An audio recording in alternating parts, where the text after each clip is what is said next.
மத்திய கிழக்கில் நடப்பது வெறும் ஈரான் இஸ்ரேல் போர் மட்டுமல்ல. இது உலக வல்லரசுகளுக்கு இடையிலான ஒரு பயங்கரமான நிழல் போர்.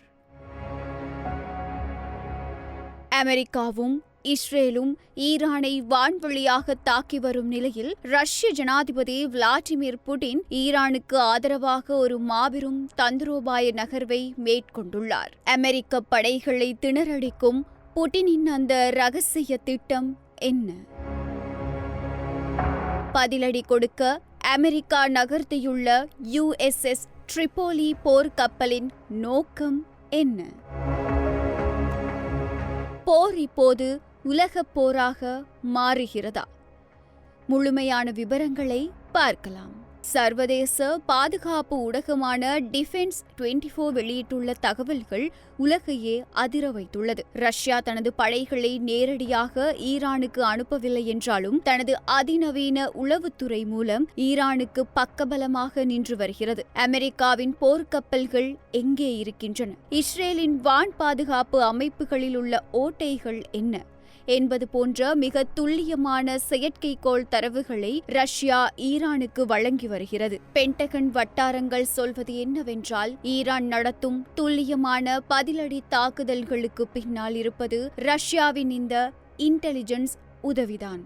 அது மட்டுமல்ல, உக்ரைன் போரில் ரஷ்யா கற்றுக்கொண்ட அதிநவீன ட்ரோன் தாக்குதல் தந்திரோபாயங்களை இப்போது ஈரானிய ராணுவத்திற்கு பயிற்றுவித்து வருகிறார் புடின். குறைந்த செலவில் அமெரிக்காவின் நவீன ஏவுகணைகளை எப்படி முறியடிப்பது என்பதற்கான மாஸ்டர் கிளாஸ் இப்போது ஈரானில் நடந்து வருகிறது. இதனால் ஈரானின் ட்ரோன்கள் இப்போது முன்னெப்போதையும் விட அதிக ஆபத்தானவையாக மாறியுள்ளன. இது அமெரிக்கா மற்றும் இஸ்ரேலிய படைகளுக்கு பெரும் சவாலாக உருவெடுத்துள்ளது.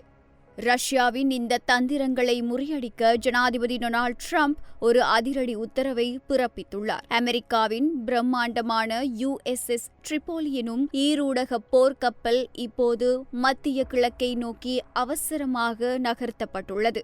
இது சாதாரண கப்பல் அல்ல, இது ஒரு நடமாடும் இராணுவ தளம். இது பாரிய தரைவழி போருக்காக வராவிட்டாலும் ஈரானின் முக்கிய தீவுகளை கைப்பற்றவும் ஈரானிய ஏவுகணை தளங்கள் மீது மின்னல் வேக கமாண்டோ தாக்குதல்களை நடத்தவும் வடிவமைக்கப்பட்டது. ஹார்மூஸ் நீரிணையை மீட்க ட்ரம்ப் கையில் எடுத்துள்ள அல்டிமேட் ஆயுதம் இதுதான். இதேவேளை வளைகுடா பிராந்தியத்தில் போர் மேகங்கள் சூழ்ந்துள்ள நிலையில் அமெரிக்க விமானப்படை ஒரு மிகப்பெரிய திருப்பத்தை செய்துள்ளது. 50 ஆண்டுகளுக்கும் மேலான பழமையான ஓய்வு பெற திட்டமிட்டிருந்த ஒரு போர் விமானம் இப்போது ஈரான் போரில் மிக முக்கிய பங்காற்றி வருகிறது. பென்டகன் செய்தியாளர் சந்திப்பில் பேசிய அமெரிக்க உயர்மட்ட ராணுவ அதிகாரி டான் கெயின், இந்த விமானம் ஹோர்மூஸ் நீரிணையில் ஈரானின் வேகமான தாக்கும் படகுகளை வேட்டையாடி வருவதாக உறுதிப்படுத்தியுள்ளார். ஆப்கானிஸ்தான் முதல் வளைகுடா போர் வரை நிலப்படை ஆப்கானிஸ்தான் முதல் வளைகுடா போர் வரை நிலப்படை வீரர்களின் காவல் தேவதை என்று அழைக்கப்பட்ட A-10 வார்தோக் ஏன் மீண்டும் களமிறக்கப்பட்டுள்ளது? அதன் தனித்துவமான திறன்கள் என்ன? அமெரிக்க விமானப்படையின் ஓய்வு திட்டத்திற்கு காங்கிரஸில் இருந்து வந்த எதிர்ப்பு என்ன? A-10 தண்டர்போல்ட் 2 பொதுவாக வார்தோக் என்று அழைக்கப்படுகிறது. இது 1976ஆம் ஆண்டு அமெரிக்க விமானப்படை சேவையில் அறிமுகமானது. இந்த இரட்டை இயந்திர தாக்குதல் விமானம் நிலப்படை வீரர்களுக்கு அருகாமையில் ஆதரவு வழங்கும் திறனுக்காகவே பிரத்யேகமாக வடிவமைக்கப்பட்டது. 1991ஆம் ஆண்டு வளைகுடா போர் மற்றும் பின்னர் ஆப்கானிஸ்தானில் நடந்த போர்களில் இது மிக முக்கிய பங்காற்றியது. எதிரிகளின் தரைப்படை டேங்கிகள் மற்றும் வலுவான அரண்களை தகர்ப்பதில் இதன் திறமை ஈடு இணையற்றது. பல தசாப்தங்களாக போர்க்களத்தில் அமெரிக்க மற்றும் கூட்டணி படை வீரர்களின் உயிரை காப்பாற்றிய ஒரு விசுவாசமான ஆயுதமாக இது திகழ்ந்தது.